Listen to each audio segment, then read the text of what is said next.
just hanging out with Matilda.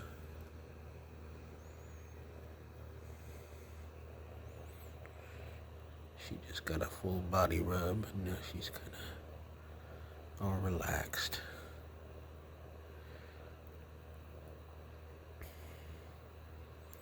She had a busy week. This time last week, she was bleeding in her pee, so we took her to the vet and found out she had a bacterial infection.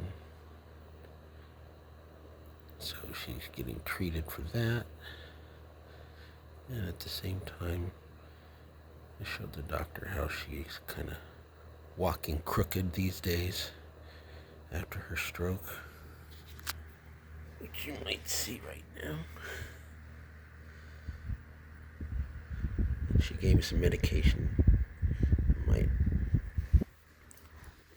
help make her a little more stable.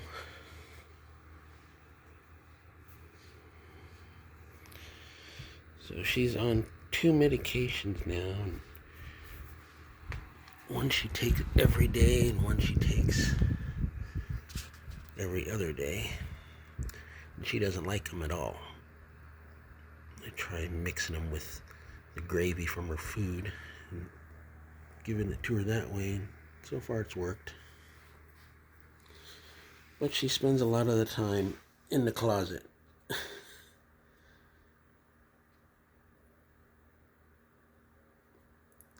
But she's getting better. That's the main thing.